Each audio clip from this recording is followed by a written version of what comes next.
शिवमूर्ति मुरुगा स्वामी लिंगायत समुदाय के सबसे प्रमुख मठ के महंत हैं। कर्नाटक की राजनीति में लिंगायत समुदाय का हमेशा असर रहा है।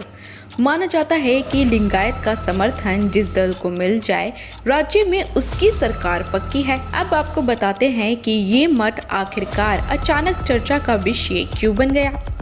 ताजा मामला यौन शोषण का है। जी हाँ, कर्नाटक के चित्रदुर्ग स्थित लिंगायत मठ के संत शिवमूर्ति मुरुगा स्वामी पर 2 नाबालिगों ने यौन शोषण का आरोप लगाया, जिसके बाद गुरुवार देर रात इस मामले में उनको आरोपी बनाकर जेल भेज दिया गया। बता दें कि संत शिवमूर्ति मुरुगा स्वामी के खिलाफ मैसूर सिटी पुलिस ने 2 नाबालिगों की शिकायत के आधार पर पोस्को एक्ट यानी the protection of children from sexual offences के तहत केस दर्ज किया था।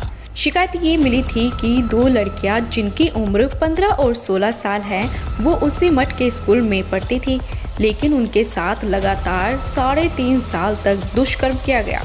जैसा कि पीड़िता ने बताया, 24 जुलाई को हॉस्टल से दोनों पीड़िता भागकर 25 जुलाई को कॉन्टपेंट पुलिस स्टेशन पहुंच गई थी, जिसके बाद नजरबाद पुलिस स्टेशन में लिंगायत मठ के स्वामी के खिलाफ FIR दर्ज कर ली गई। उसके बाद देर रात उनकी गिरफ्तारी भी कर ली गई। लेकिन इन सबके बीच चौंकाने वाली बात यह है कि इस मामले पर पक्ष हो या विपक्ष, कोई भी नेता बोलने के लिए तैयार नहीं है। सभी नेता इस मामले पर चुप्पी साधे बैठे हैं, और जो नेता इस मामले पर बोलते दिखे वो नाबालिगों के पक्ष में नहीं बल्कि संत शिवमूर्ति मुरुगा स्वामी के पक्ष में बोलते दिखे। अब ऐसा क्यों हो रहा है, इसकी वजह भी आपको बताते हैं। दरअसल ये पूरा मामला वोट बैंक का है, और इस समय कर्नाटक के मुख्यमंत्री हैं बसवराज बोमई, जो बीजेपी के नेता है। चित्रदुर्ग में लिंगायत मठ का एक बहुत बड़ा समुदाय है और इसकी वोट बैंक में 18% हिस्सेदारी है।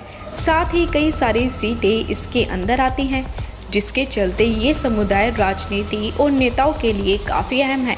बीजेपी हो या कांग्रेस, दोनों ही इस समुदाय को अपनी ओर साधने की कोशिश करते हैं। कर्नाटक के कई मुख्यमंत्री इसी समुदाय से आते हैं। इसमें वर्तमान सीएम बसवराज बोमई और पूर्व सीएम येदियुरप्पा भी शामिल हैं। वहीं येदियुरप्पा शिवमूर्ति के विशेष रूप से करीबी माने जाते हैं, जिसके चलते कोई भी नेता संत के खिलाफ कुछ भी बोलने से कतरा रहा है। और इस बीच नाबालिगों के इंसाफ की बात दूर दूर तक होती नहीं दिख रही। तो वहीं जांच से पहले ही कर्नाटक के सीएम का एक बयान सामने आया, जिसमें वो कहीं न कहीं संत का पक्ष लेते नजर आए। वहीं इस पूरे मामले पर स्वामी का कहना है कि उन्हें एक साजिश के तहत फंसाया जा रहा है। इसके पीछे किसी अंदरूनी शख्स का ही हाथ है। साथ ही उन्होंने ये भी दावा किया कि वो इस केस में क्लीन होंगे। हालांकि पुलिस इस मामले में अभी जांच कर रही है, जिसके चलते कल रात उन्हें 14 दिन की न्यायिक हिरासत में भेज दिया गया। लेकिन जेल भेजने के कुछ समय बाद ही ये खबर सामने आई कि उन्होंने सीने में दर्द की शिकायत की, जिसके बाद उन्हें जिला अस्पताल में भर्ती कराया गया और डॉक्टर उनकी जांच कर रहे हैं। फिलहाल इस रिपोर्ट में बस इतना ही। आप बने रहिए हमारे साथ और देखते रहिए राष्ट्रवन न्यूज़।